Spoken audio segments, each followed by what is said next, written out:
Começou? Beleza. Então tá. Sou a Ana, eu vou apresentar o caso clínico hoje. Identificação é o LAJ, 67 anos, masculino, agricultor, e ele é natural e procedente de Nova Brécia. Ele também é analfabeto, então é um pouquinho difícil de tirar algumas informações. Em relação à queixa principal, ele veio falando que a urina começou a ficar mais espumosa e que apareceu um inchaço, um edema na face e nos membros inferiores dele. Em relação à história da doença, ele é um paciente que já está em acompanhamento no ambulatório da nefro, e ele chegou na consulta em agosto, e ele falou que nas últimas 2-3 semanas a urina tinha começado a se tornar espumosa, mas ele negou outros sintomas relacionados, como, por exemplo, disúria, urgência miccional, alteração na cor ou no cheiro da urina. Associado a isso, ele relata um aparecimento de edema em face e em membros inferiores, principalmente no pé e nas coxas. Em relação às doenças concomitantes que ele apresenta, ele tem uma artrite reumatoide diagnosticada desde 2008, que também faz acompanhamento na reumato da Santa Casa.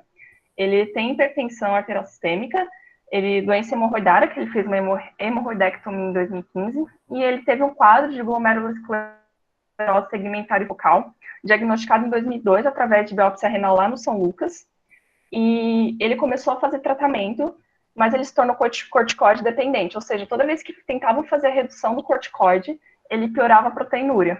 Então, por conta disso, ele foi encaminhado para a Santa Casa, ele fez tratamento em imunossupressão com ciclosporina, e ele estava em remissão há 5 anos. Além disso, as Professor, pode fazer pergunta ao longo? Pode. Não. Professor, essa glomerulosclerose que ele teve, segmentário focal, a principal etiologia é da hipertensão sistêmica, né? Não, na verdade, a maioria infelizmente, idiopática, assim, é uma doença imunológica. Hoje em dia está se chamando, são as doenças do podócito, as podocitopatias, etc. Então, às vezes ela é secundária a alguma situação,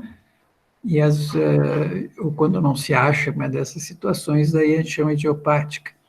A lesão da hipertensão é bem clara, ela não é uma lesão glomerular, ela é uma lesão das arteríolas que vão estreitando, isquemions, néfrons e a subsequente doença intersticial. Então, tem uma marca histológica própria da hipertensão, né? Então, realmente isso aí não é associado diretamente com consequência da hipertensão. Tá bem, obrigada. Mas podem ir perguntando, né? Vamos vendo. Vamos lá, vamos adiante, vamos ver. Nesse caso, inclusive, foi considerado como idiopática, sem uma causa específica bem estabelecida. Sim. Às vezes, por exemplo, o HIV pode dar uma GS colapsante, ou nasceu, né? Às vezes não tem. Em relação às medicações de uso, ele estava em uso de pantoprazol, enalapril, simvastatina, Oscal-B, e a leflunomida, ácido fólico e o etanercept. O etanercept, ele é um biológico que ele usava por conta da artrite reumatoide dele. Ele tomava uma vacina a cada 7 dias. Em relação ao exame físico, ele chegou com peso de 76, nas últimas consultas ele estava com peso basal de 72, a pressão 140/80, uma frequência cardíaca de 78.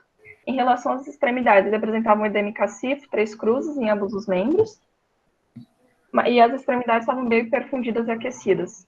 Em relação aos demais aparelhos, o cardiovascular, o exame abdominal e o pulmonar, não teve nenhuma alteração. Então, em relação à lista de problemas, você quer que o pessoal fale, quer que eu apresente o que eu fiz? Eu tenho uma dúvida, eu acho que eu perdi, ele está ainda usando a ciclosporina? Não, ele não está usando a ciclosporina. Ele veio para Santa Casa porque ele era córtico dependente, ele tentava reduzir o corticóide, porque com o corticóide ele ficava bem, mas quando começava a reduzir, voltava a proteinúria. Aí ele veio para Santa Casa, ele fez um tratamento com ciclosporina e ele entrou em remissão, e ele está há 5 anos em remissão. Mas então ele não está usando ciclosporina? Não está usando ciclosporina. Então, assim, quando esses doentes, assim, crônicos, é interessante a gente fazer sempre a linha do tempo. Então, assim, ele tem 67 anos e a biópsia foi há 18 anos, tinha 49, né? 48 anos, quando... Então, a primeira vez ele ficou nefrótico, eu suponho, né? Que fizeram uma biópsia e fizeram um diagnóstico, em 2002, certo? Aí a primeira linha de tratamento da GES é o corticoide, e aí pode acontecer três coisas. Melhora, tu para, não melhora, não adianta nada, continua nefrótico, ou melhora e quando tu tenta tirar o corticoide, volta a ter a proteinúria, e é o que ela falou, então, que ele tinha córtico dependente. Bom, aí fica tomando corticoide muito tempo, o corticoide não é uma boa coisa, nenhum remédio é uma boa coisa. Aí uma alternativa é da ciclosporina, que também tem seus problemas, né? Mas aparentemente daí ele melhorou. Ciclosporina tem que dar por um tempo longo, aí se ele fica em remissão, tu para e vê o que acontece. Todas essas doenças, elas podem entrar em remissão e depois de um tempo voltar. Por que é isso? Porque a gente não sabe ainda o mecanismo dessa doença, se aprendeu muito, porque a lesão mínima, a GESF, tu não vê aqueles depósitos de anticorpo e antígeno que tu vê na membranosa, na membrana proliferativa, né, que tem um outro mecanismo. Então, a gente não sabia muito bem o que era. Hoje, com as técnicas mais modernas, a gente descobriu que as coisas acontecem nas membraninhas que ficam lá do podócito. O podócito é aquela célulazinha epitelial que recobre o endotélio, né, por cima da membrana basal. Ela tem umas membraninhas ali, umas estruturazinhas, e é ali que acontece o problema. Então, a gente não tem ainda, por exemplo, um biomarcador, como tu tem o ANCA para o Wegener, né? Tu não achou alguma coisa aí de biomarcador, e fica nessa situação. O que é curioso é que 6 anos depois, né, então, vamos dizer que 2002 ficou nefrótico, fez a biópsia na PUC, fizeram o diagnóstico e deram tratamento. Bom, lá por 2008, ele foi feito o diagnóstico de artrite reumatoide. Isso aí eu não sei se a gente vai conseguir ligar muito bem. Não sei bem como é que foi feito esse diagnóstico, ele tinha muita clínica. Ele estava... Não tinha muitas informações, mas em relação ao acompanhamento na Reumato e na Santa Casa, ele já tinha feito alguns outros tratamentos anteriores que não tinham cessado completamente sintomas, tanto que aí ele chegou ao uso dos biológicos. Pois é, né? Eu achei. Então, ele tinha que ter, deve ter lá fator reumatoide positivo, alguns testes. Pior que não, o fator reumatoide dele não era positivo, mas ele relatava muita dor. Mas ele estava bem estável com o uso do etanercept. Sim, assim, é estranho. Bom, então, assim, com essa longa história... Professor, esses biomarcadores são os testes genéticos? Não. Biomarcador, assim, que a gente tenta é um teste, por exemplo, é um anticorpo, um antígeno, alguma coisa lá que se fosse... Por exemplo, com a membranosa, agora estão achando lá uma substância lá que se correlaciona com a presença da doença. Então, esse seria um biomarcador, né? As pessoas que têm essa doença têm aquele anticorpo. Os mais clássicos, por exemplo, é o ANCA, para Wegener, o anticorpo antimembrana basal para o Budapest. Então, a hora que eu tenho uma lesão, uma clínica de glomerulonefrite rapidamente progressiva, isto é, está perdendo função num espaço de 3 meses. Mais de 3 meses é crônica, e 1 semana, 2 dias é aguda. Então, nessa rapidamente progressiva, tu faz a biópsia cheia de crescentes, tem uma característica da biópsia, e tu tem um anticorpo que tem uma boa sensibilidade e especificidade. Então, ele marca essa doença. Mas para GESF, no caso, não tem. Ainda não tem. Existe uma forma de GESF, há muitos anos se sabe que ela tem uma substância circulante e não consegue desenvolver uma coisa assim para a gente fazer em laboratório. Tem umas pessoas que fazem, mas não, até hoje, toda a Virgínia Savan. A Rosana botou ali o nome do marcador da membranosa, que é novo, enfim, parece, aparentemente, tem uma boa sensibilidade, especificidade. Mas a gente não tem ainda hoje, assim, eu fazer um teste no sangue e não precisar biopsiar. A gente não tem essa força toda. Esse recurso ainda. A gente acaba procurando muito. O ideal seria, assim, eu ter um teste no sangue que me diga que é esta forma de glomerulonefrite, não preciso fazer biópsia. Sim. Então tá, acho que ali... procurando. Bom, então,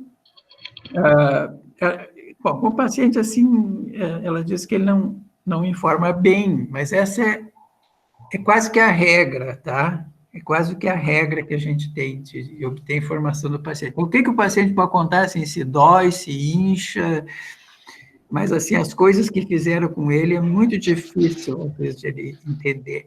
E eles também não guardam, não trazem, então essa é uma dificuldade que a gente tem.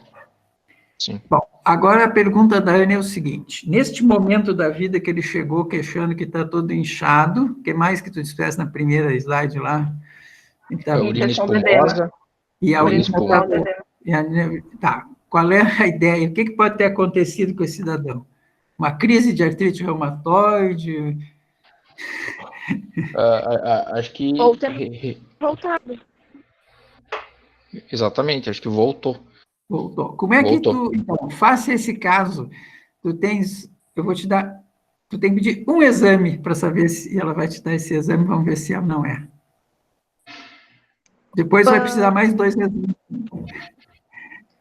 O primeiro exame seria para ver proteína na urina. Como é que eu? Não? Aí, se tiver lá o cemitério lá de cruz na proteína, qual é o exame que vocês vão pedir na sequência? Para identificar? Proteína 24 horas? Ou índice creatina?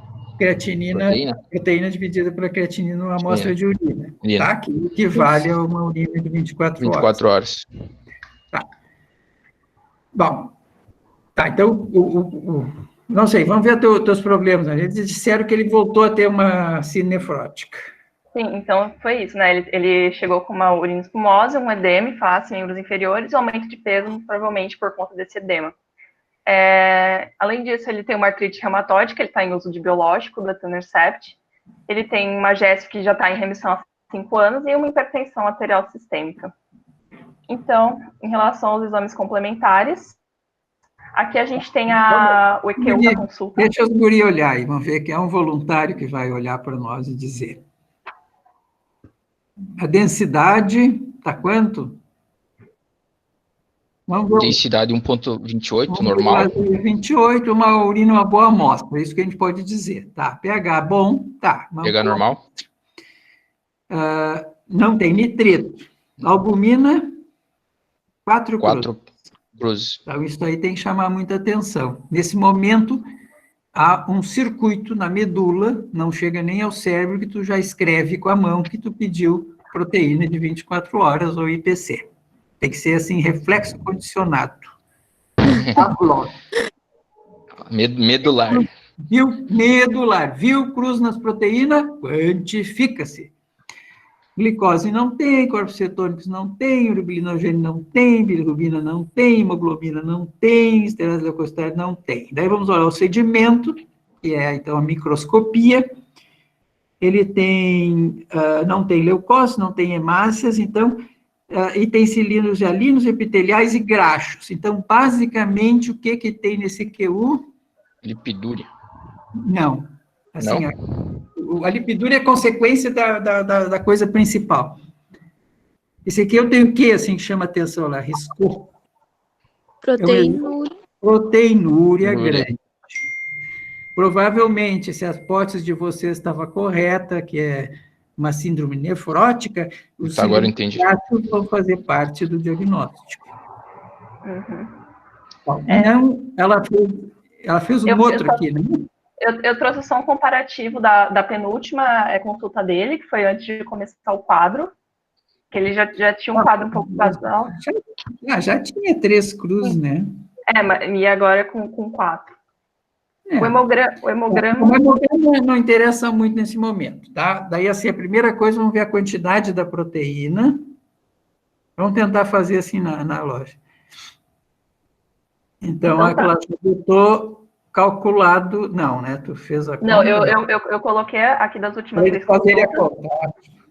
Aqui a gente tem que o IPC é o índice de proteína creatinina, e aqui eu fiz o IPC ao longo do último ano, e a gente observa que ele está aumentando, né? Sendo que agora na consulta de 12/8 ele chegou a 4,48. Professor, deixa eu tentar tirar uma dúvida, senão eu vou acabar não tirando. Como é que funciona o racional do IPC? Não, é o seguinte, tu vai urinar mais ou menos volumes, dependendo de quanto tu toma de água. Então, 400 ml, 2, 3 litros, tá, tudo bem, certo? Dependendo do momento. Então, se eu pego uma amostra de urina, por acaso, assim, eu não sei se ela está mais ou menos concentrada.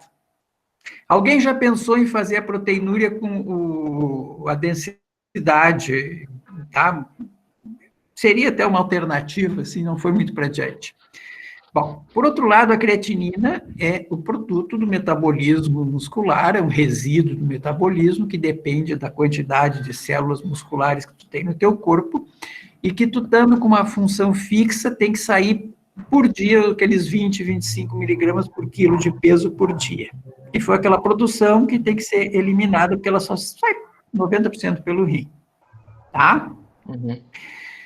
Então, aquela tem que sair sempre, vamos dizer, 1,5 grama de creatinina por dia, tá? Então, se a urina está mais concentrada ou menos concentrada, a concentração da creatinina está maior ou menor, certo? Ah, certo. Então, ela vai servir para tu fazer a correção para a concentração. Então, se eu tenho, por exemplo, aqui, ó, 1,84 em 1,5 grama na amostra, grama por litro. Vocês têm que cuidar que tem laboratório que faz miligrama por litro, enfim, faz outras unidades. Tanto faz, é só mexer com a vírgula, né? No caso aqui é grama por litro, grama por litro. Sim. Então, 1,84 dividido por 1,55.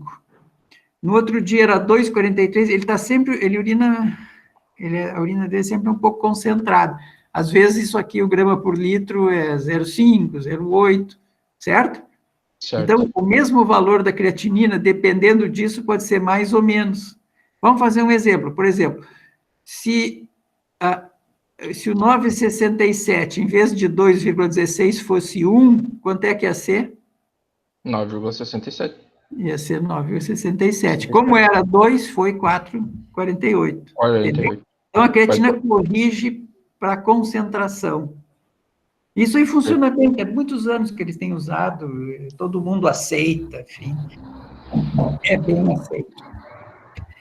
Ele, então, equivale ao que seria aproximadamente a proteína de 24 horas.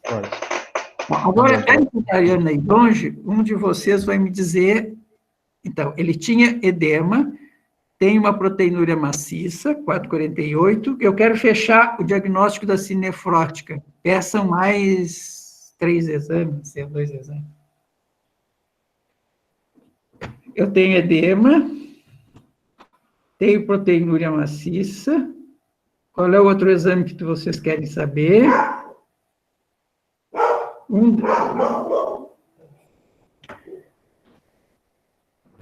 Pensa no mecanismo da cinefrótica. Não, nós vamos chegar lá depois, mas só para fechar a síndrome nefrótica. Quais são os edema, proteinúria maciça, dosagens no sangue? Albumina no sangue. Isso, e o que mais? Que não é assim uma condição necessária. Epidemia. Isso, tá? Daí fecharia o diagnóstico. Depois, sim, nós temos que ver a função renal, né? Lógico que é importante. Então, aqui não foi feito exames em relação à lipidemia. Em relação à albumina, a gente observa que ela estava decrescendo ao longo dos meses, mas ainda ela estava normal, no negativo. Em relação à creatinina sérica dele, também estava normal. Eu não coloquei aqui em relação à taxa de filtração, mas ela também foi feita... Tá bom. Não, foi feito o CEPAI e estava por volta de 67. Então, ele é um nefrótico com função renal normal. Uhum, sim. Então tá. Aí, você quer falar alguma coisa, professor? Não, os meninos podem dizer, então, se vocês chegaram ao diagnóstico que essa pessoa está com síndrome nefrótica, com todo aquele histórico, o que vocês acham que ele tem? GESF? Recidiva. A mesma doença, que volta e vai e volta, né, em princípio. Voltou. O problema que a gente tem aqui, não sei se a gente vai resolver, se tem alguma coisa a ver com a artrite reumatoide, o tratamento da artrite reumatoide, não sei, não são situações comuns. Pois é, tanto que a hipótese diagnóstica foi uma síndrome nefrótica por reativação da GESF, e provavelmente uma das hipóteses usadas foi por conta do uso da etanercept, que ele é um biológico, ele é inibidor da TNF-alfa. Não é nada certo, mas já tem alguns relatos de caso que o uso de etanercept pode levar a algumas alterações glomerulares, como, por exemplo... Teria um racional, né? A reativação da GESF. Agora, você veja aqui, olha ali, ó, ele pode dar mais... Porque tu está mexendo com coisas imunológicas que a gente não tem uma boa compreensão, né? Como é que elas funcionam, é muito complexo. Ele pode dar uma lesão mínima, que é uma doença do podócito, semelhante à que ele tem, mas pode dar aquilo que eu falei, ó, uma glomerulonefrite com ANCA positivo com crescentes. Mas aí foi fator de alfa. Isso aqui também relacionado ao uso da GESF. TNF aqui também, ó. Uhum. Nos podócitos. Bom, então pode haver alguma relação. Bom, sim. Vamos adiante. Foi uma suspeita. Então, em um primeiro momento, foi suspendida a etanercept, o pessoal da reumato não gostou muito. Não, mas eu só vou dizer uma coisa assim, ó, essas glomerulonefrites, elas têm remissões e voltas, independente de qualquer coisa. A gente sempre procura para ver, porque assim, ó, na cabeça da gente, para reativar, deve ter um gatilho, deve ter um estímulo, algum antígeno, só que a gente não sabe ainda. Então, a gente sempre fica muito procurando ver o que foi feito diferente, que eventualmente poderia voltar aquele mecanismo a funcionar. Uhum. Não? Então tá, foi suspenso a etanercept em agosto já, e aí foi iniciada uma prednisona e ciclosporina. E aqui a gente tem um EQ do acompanhamento dele 3 meses depois. Que a gente já observa que a albumina já caiu de 4 cruzes para 2 cruzes, e o IPC dele já caiu do que era 4,48 para 0,79. Em quanto tempo foi? 3 meses. Está respondendo, né? Mas ainda tem um monte de porcaria ali. Mas isso é assim, quando cai mais do que 50%, já é considerado uma resposta, né? O ideal é a proteína desaparecer, mas houve uma melhora muito grande. Em quanto tempo, prof, que é esperado que caia 50%? É isso aí, assim, o GESF a gente tem que insistir um pouco, assim, para considerar que, no caso, já é uma resposta porque caiu 50%. Às vezes, assim, 3 semanas, 4, já tem uma resposta, mas tu tem que ter um pouco de paciência, às vezes tem gente que acha que tem que tentar até os 6, assim, para bater o martelo que não responde. Não parar muito cedo, a lesão mínima, em geral, tu para mais cedo, responde mais cedo, mas a GESF tem que ter um pouquinho mais de paciência. Mas essa é uma resposta boa. Então, provavelmente, como ele respondia as outras, a porcaria é que daqui a pouco ele volta. Né? Ele responde, melhora, às vezes fica em remissão um tempo. E depois que tirar o corticoide, não, no caso da ciclosporina, seguro, mas ciclosporina, em princípio, tu parte para dar mais diâmetro. Tu não pode tirar lá muito cedo. Senão ele volta. Então, é um acompanhamento, assim, meio de... E esses que são dependentes, tu vai baixando, tem uns que, assim, quando tu chega no 5 de corticoide, volta a proteína um pouquinho, daí tu aumenta para o 10, e vai anos, às vezes, tenteando, mas vai mantendo, né? Mas é ruim, assim, tu não tem um tratamento que desaparece, nunca mais vai ter. Por enquanto ele continua com o etanercept suspenso, ele não teve ainda sintomas de inflamatórios. Não tem, né? Então tá bom, então não precisa ganhar. Não tá com dor. Os neurolomados não precisa nervoso. O remédio que eles dão é para não doer, se não dói, tá bom, pronto. Ele não tem idade, não tem, né?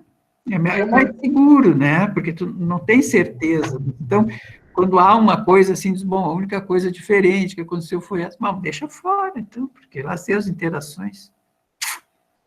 Sim, ele também já tinha cessado a espuma na urina, o edema dele também já estava bem menor, cerca de 3 cruzes para 1 cruz, e aí a ideia realmente foi isso, foi continuar mantendo a prednisona e a ciclosporina, mas já começando a reduzir.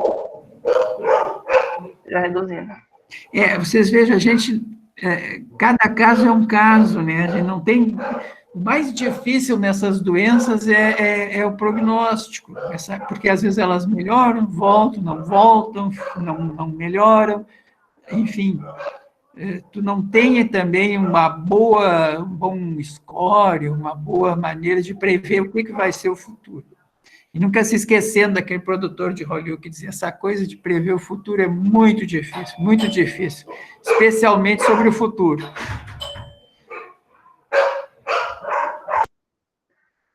Mas, então tá, em relação ao caso é isso, eu não sei se ficou alguma dúvida, alguma outra pergunta.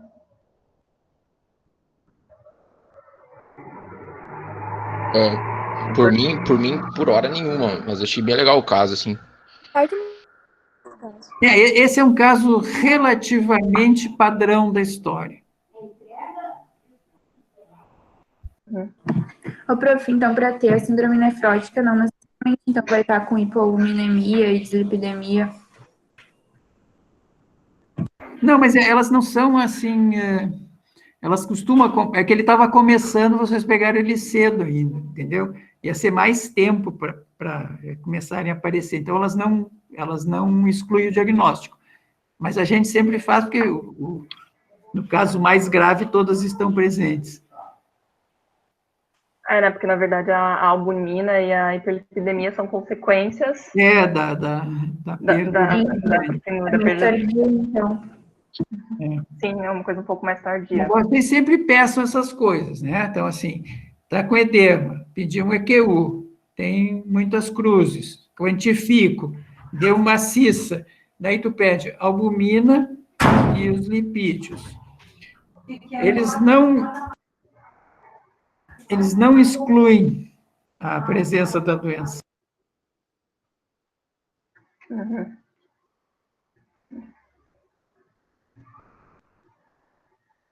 Vamos ver, então, a Ana vai dar o que é a GESF, isso? Vou falar um pouquinho da GESF. Na verdade, o pessoal já teve uma aula...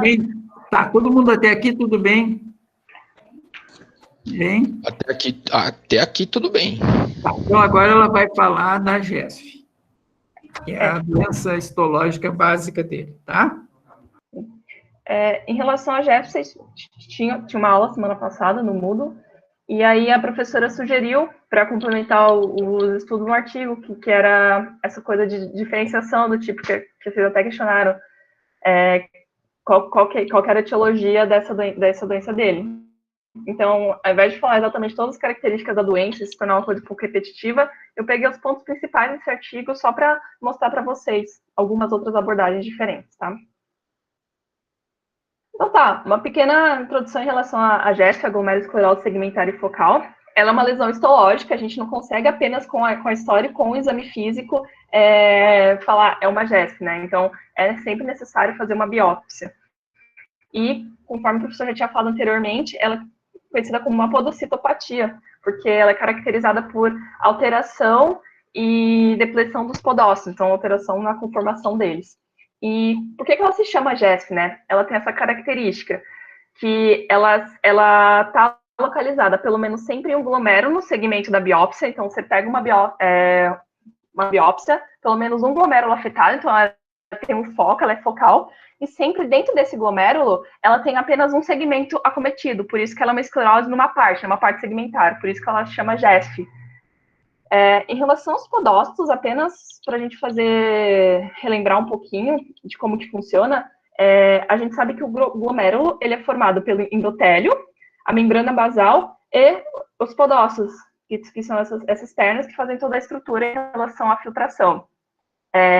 Sendo que eles apresentam uma carga, eles apresentam um espaçamento entre si, então isso que vai diferenciar o que pode passar ou não, quais tipos de proteína, quais tipos de íon.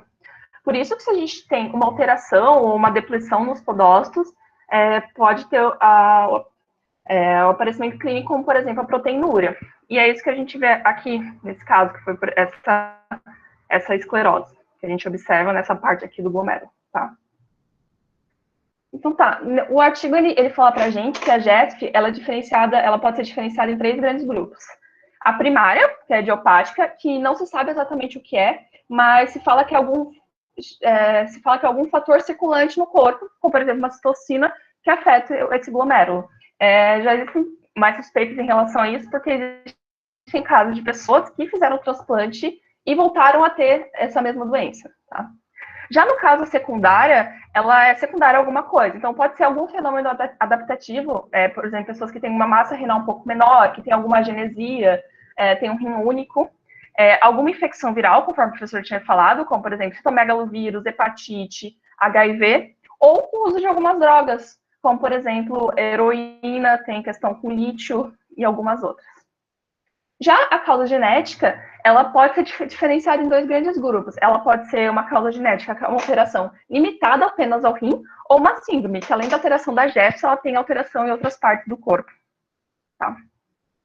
Em relação ao quadro clínico, a gente sempre vê que síndrome nefrótica, aquele quadro clássico, né, que é uma proteinúria maior que 3.000 gramas em 24 horas, e como consequência dessa proteinúria, a gente tem uma hipoalbuminemia, uma dislipidemia, e que leva a um edema. Esse é o quadro clássico, mas não é necessariamente isso que a gente vê em todos, né? No caso de uma primária idiopática, ela tem uma característica de ser uma proteinúria muito mais expressiva, em alguns casos podendo chegar até mais de 20 gramas em 24 horas, e ela tem uma síndrome nefrótica mais severa, ou seja, os quadros são um pouco mais clássicos em relação a todas essas características. Já a síndrome genética, vocês vão ver que ela é muito variável. Até mesmo nesse artigo eu acabei não trazendo, mas ela tem tabelas. Ela tem uma tabela só de causas genéticas apenas do rim, causas genéticas em relação à síndrome. Ela tem uma característica que ela pode ser autossômica recessiva, ligada ao X, com penetrância total, penetrância variável. Tem uma tendência que, se aparecer mais na infância, ela tem uma penetrância mais total e ela tem uma tendência a ter um desenvolvimento mais grave, mais severo em relação à síndrome nefrótica e a perda da função renal. Por outro lado, se for já uma genética que vai mais para a idade adulta, ela tem uma penetrância um pouco menor, uma penetrância mais reduzida, então a tendência do desenvolvimento dos sintomas é serem um pouco mais devagar. E a secundária, ela tem uma característica que ela tem uma proteinúria, sim, mas ela já é em uma fase subnefrótica, então não necessariamente ela vai ter uma tão expressiva quanto a primária, às vezes 0,2 e 3,5, sendo que 0,2 é o índice do IPC que a gente fala que menor que 0,2 é o normal. E a síndrome nefrótica, todo esse quadro mais florido, ele é mais raro, tá? Aqui é a coisa do artigo que ele fala assim, que é como a gente faz a avaliação clínica. A gente faz uma biópsia do rim, no caso deles, que eles até usam microscopia óptica, mas se tem uma síndrome nefrótica, faz uma primeira linha de tratamento, se responde à primária. Se tem uma resistência, é um teste genético. Eu vou falar um pouquinho disso do tratamento. Se não tem síndrome nefrótica, a gente testa para ver se tem alguma coisa genética. E por aí vai. Aqui também tem uma tabela que ele faz uma diferenciação em características da clínica, da microscopia óptica e da microscopia eletrônica em cada um desses tipos, para a gente conseguir diferenciar. Não vou ficar citando, porque senão acaba ficando bem repetitivo. Mas, em relação ao tratamento, o que a gente tem principal? A primária idiopática, ela tem como principal característica que ela responde muito bem ao tratamento com corticoides e com imunossupressores. Por outro lado, a genética, elas vão ter uma característica que elas não respondem bem ao tratamento com corticoides. Então, é uma coisa existente. Tanto que até a professora cita na aula dela que é importante, em determinados casos, fazer essa análise genética para ver qual que é o determinado tipo de tratamento. Esse inibidor de calcineurina, que é uma questão dos podócitos, ele é efetivo em alguns em relação à genética. E já a secundária, como principal coisa, a gente tem que tratar a causa, né? A gente tem que tratar a causa. Ele também não responde tão bem ao tratamento apenas com corticoide, e no artigo também cita que a gente tem que usar inibidores do sistema renina-angiotensina-aldosterona. No geral, isso eu passei bem por cima, só para a gente saber a diferenciação de cada um desses tipos e saber qual que... essas 3 características e saber que não é um quadro apenas uma coisa. Ele até cita que a gente não pode chegar a suspeitar que é uma GESP e já começar a tratar com corticoide e imunossupressor, porque não necessariamente é isso. Basicamente é isso aí, gente. É complicado, assim, porque essas doenças de glomérulo, elas não são tão frequentes, elas não têm um atrativo tão grande, então não tem muito trial, assim, grande, que nem tem desses outros remédios aí que são mais vantajosos para o laboratório, que pagam esses trials muito grandes. Então, a gente não tem realmente ainda muita coisa. O corticoide é uma coisa antiga, e se usa desde a década de 50, e se viu que tinha essa resposta em alguns, e outros voltavam, e outros não respondiam, enfim. A gente ainda não consegue prever isso aí, então vai se tentando fazer, vai se experimentando, porque tu não pode deixar ele ficar nefrótico. Vocês veem a pessoa, quando eles ficam assim muito inchados, é 10, 15, 20 quilos a mais de líquido no corpo, e aí começa a ter uma série de complicações, né? A albumina fica muito baixa, fica dislipidêmicos, que gera também uma série de complicações. Eles têm fenômenos trombóticos, vocês lembram disso, da síndrome nefrótica, né? Então, se eu tirar ele da síndrome nefrótica, já está bom, mesmo que eu não consiga curar, entre aspas, a doença. Enfim. Prof, eu fiquei na dúvida, até que momento, então, se espera para dar o corticoide? Confirmação do quê? Não, assim, ó, então a primeira coisa, a gente tenta ver se tem uma causa ali, por exemplo, tem HIV, não adianta dar, ou às vezes é por obesidade, ou foi alguma outra coisa, não adianta insistir. Mas se tu não vê uma coisa muito óbvia, as genéticas vão ser de crianças logo, enfim, né? No adulto já é mais difícil. Aí tu tenta tratar, né? Faz um teste. Então, se, uns meses, assim, se esse paciente, por exemplo, respondeu, né? Bom, ele sai daquele quadro de nefrótico. Agora, tu não sabe muito bem o que está acontecendo lá dentro, tu não tem como mexer no mecanismo para parar essa alteração. Só que ele pode, às vezes, ficar em remissão alguns anos. Bom, melhor, daí tu para os remédios e fica vigiando. É curioso, mas é assim. Glomerulopatia é tudo tentativa e erro, experimento. Na verdade, assim, qualquer remédio que tu dá é um experimento que tu está fazendo. Tu vai dar um antipertensivo para a pessoa, tá? Pressão alta, vai dar um antipertensivo. Eu não sei se ele vai ter ou não algum efeito adverso, né? Então, eu tenho que dar e olhar para ver. Primeiro, vou ver se ele vai responder ou não, vou precisar trocar ou não, vou ter efeito adverso ou não. Então, na verdade, todo o tratamento individual que a gente faz é um experimento, tem que ser encarado como experimento, por isso que não pode passar o tratamento e volta no ano que vem, não tem como a gente saber. Essa é tem essas doenças, né, que as doenças crônicas têm essa característica, né? Uma doença aguda ali, ele chegou nasceu com a pneumonia, tu tratou uma semana, curou, tá bom, terminou a doença. Era pneumonia, pneumococo, pronto, terminou a doença. Era né? Qualquer coisa, infecção aguda, enfim, termina. Agora, essas doenças crônicas, elas têm que ser sendo acompanhadas e fazendo as coisas na sequência. É assim, medicina é meio tosca ainda, né?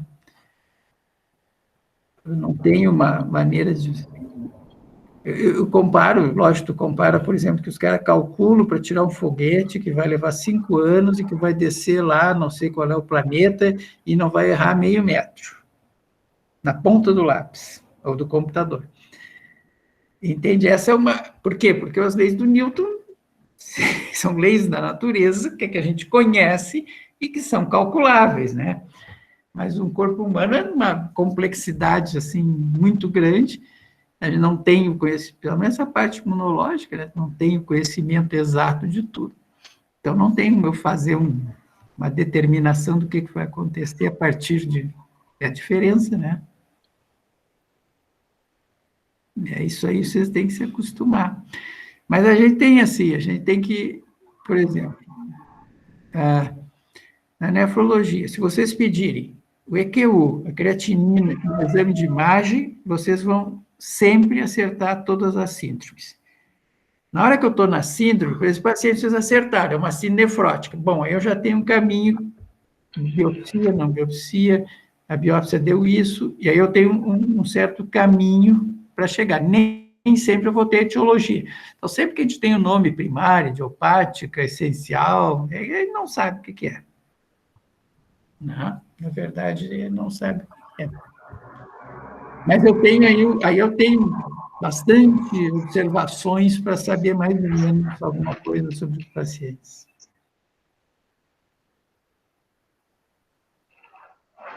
Certo? Então, esse é o exemplo de uma síndrome nefrótica, de uma glomerulopatia, de uma glomerulosclerose segmentar e focal, provavelmente idiopática. E que já está em acompanhamento há 18 anos. E que não perdeu a função renal ainda. Não, a função renal dele está bem preservada. Vocês vejam, isso é curioso, porque a grande dúvida que a gente tem nesses pacientes é quem vai para a diálise e quem não vai. Então, só para dar um exemplo, na glomerulonefrite membranosa, grosso modo, tem 2 regras, assim, ela é uma doença, primeiro são doenças de curso longo, elas não são de meses, só as rapidamente progressivas, as crescênticas são rápidas, em menos de 3 meses, as outras são anos, tipo esse caso. A membranosa, para dar um exemplo, tá, fiz o diagnóstico de membranosa, o que vai acontecer com ele? Tem 2 tipos de regrinha, terço, mas ou 25, 50, 25%. Então, 1/3 ou 25% vai para a diálise, 1/3 ou 25% cura e não tem mais, e 1/3 ou 50% fica com a proteína que vai e volta, e nem perde a função renal, e nem desaparece. Como uma regra geral. Então, vocês vejam a dificuldade. O curso da doença é 10, 15 anos. E eu, lógico, a gente sabe, se já chegar com creatinina alta, se ele chegar muito nefrótico, bom, ele tem um prognóstico pior. Mas fora disso... Então, o que é curioso desse paciente? Tem 18 anos de GESF sabida, começou quando ele ficou inchado a primeira vez, e procurou o médico, que é a maneira de apresentação dessas doenças, sempre eles vão por causa do edema grande, às vezes 10 quilos, 15 quilos a mais. É feito o diagnóstico, fez a biópsia, ganhou os tratamentos, tudo direitinho, e vai e volta, e a função está boa, está preservada. Bom, é assim. Perguntas, gente? Deu para acompanhar? Sim, prof, foi bem bom. Lógico.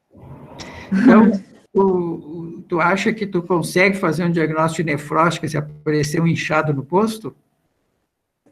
Síndrome nefrótica, sim. Aí vocês vão pedir o EQU, se tiver umas cruzes ali, tu tem que fazer o quê? Pedir?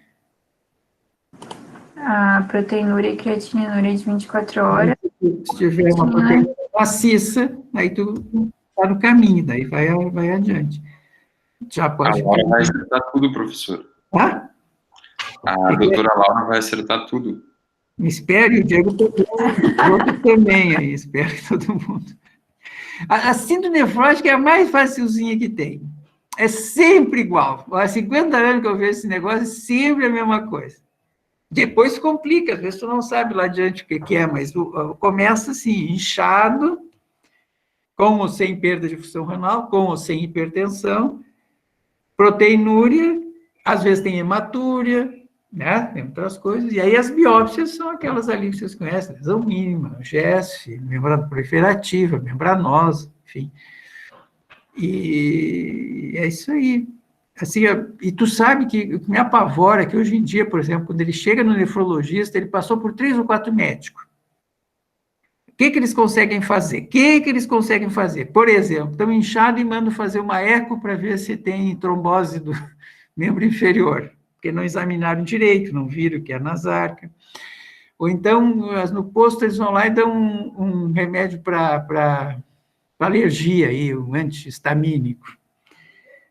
Os outros simplesmente dão um diurético e mandam embora.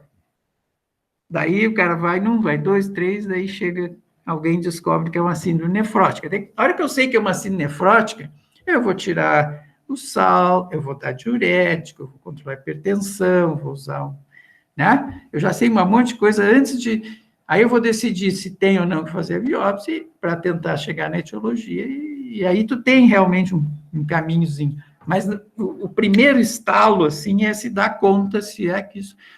O que podia ser se não fosse uma síndrome nefrótica todo inchado? Não tem muita chance. Vamos ver. 2 chances de ser alguma coisa. Vamos ver o voluntário aí, para me não chamar o que está dormindo. Tá, mas acho que... É que a questão é que o rosto dele estava inchado, né? Não era só os membros inferiores. Pois é, não, aí é nasarca, né? Tá, o que pode dar nasarca, assim? Qual é o outro órgão? Insuficiência cardíaca. Alergia. A alergia é sempre mais localizado, mas assim, insuficiência cardíaca, e é muito difícil, o outro que incha muito, mas é mais ascite, é o cirrose, você já deve ter visto, que é um outro diagnóstico, um cirrótico, assim, mais avançado, com ascite, é um diagnóstico quase que de olhar e ver, né? Agora, a insuficiência cardíaca teria muito de dispneia junto, ou uma história de dispneia. Essa seria diferente. Hipotireoidismo? Sim, pode.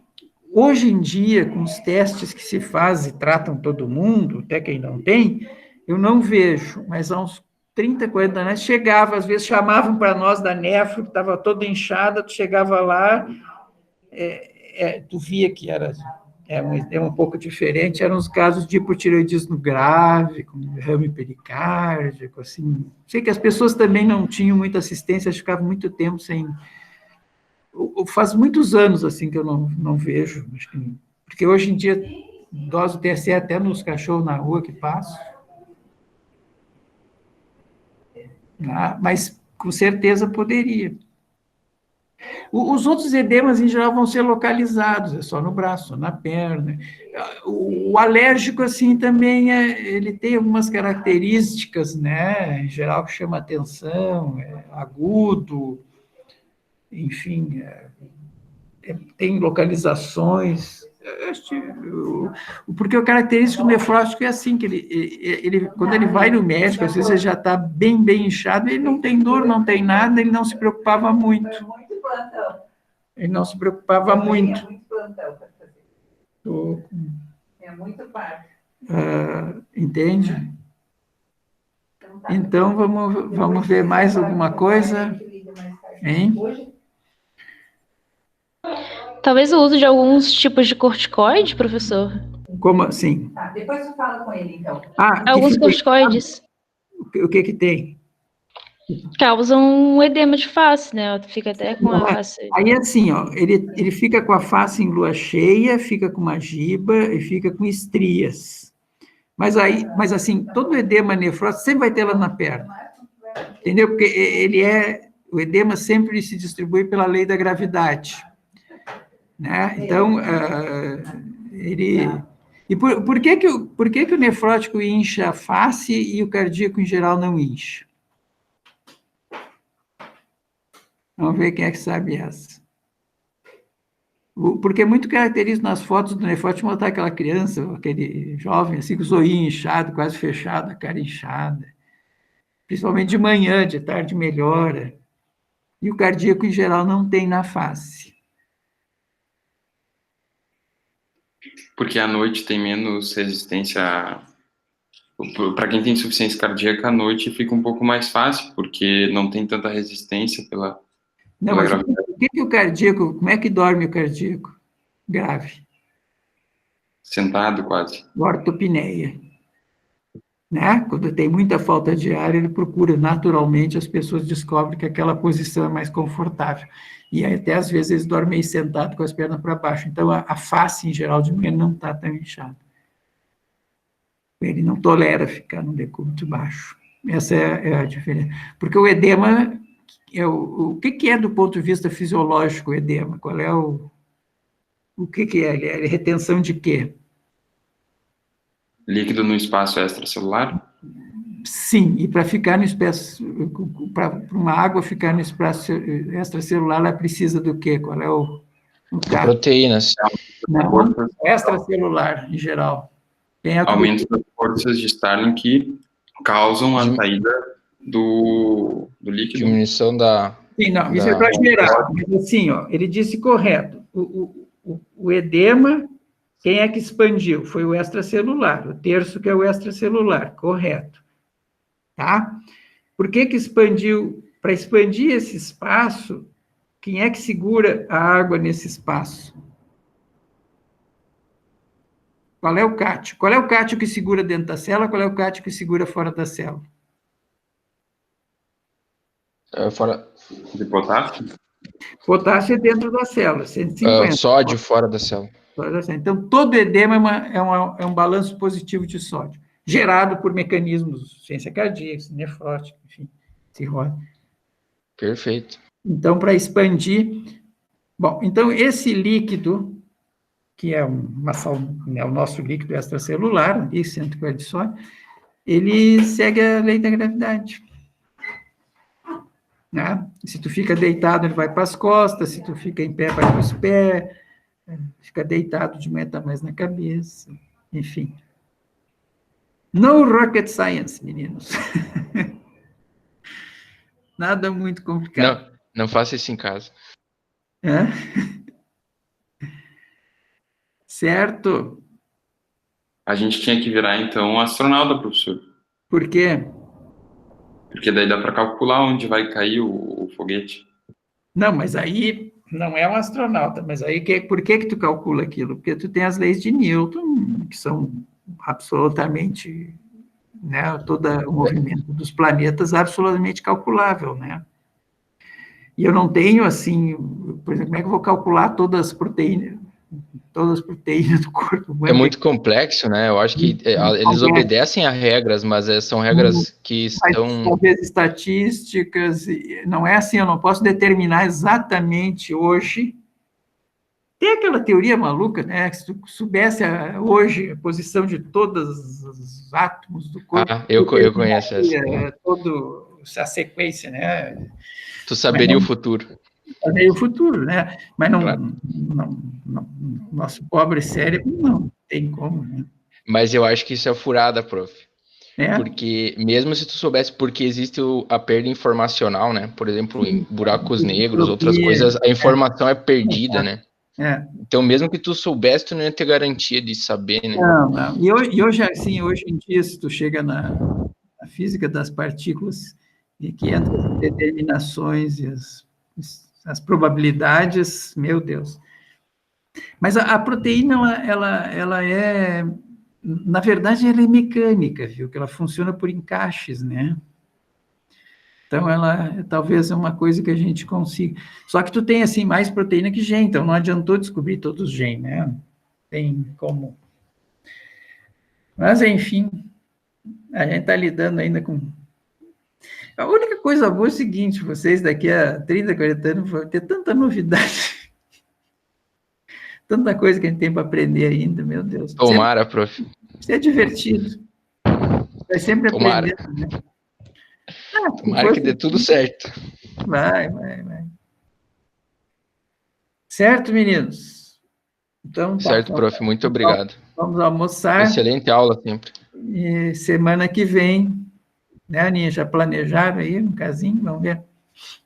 Eu acho assim, eu não sei, eu acho assim que a melhor maneira de tu estudar medicina é estudar um caso, pode ser qualquer caso mais simples que tu tenha, tu tem o que aprender, tu tem o que olhar.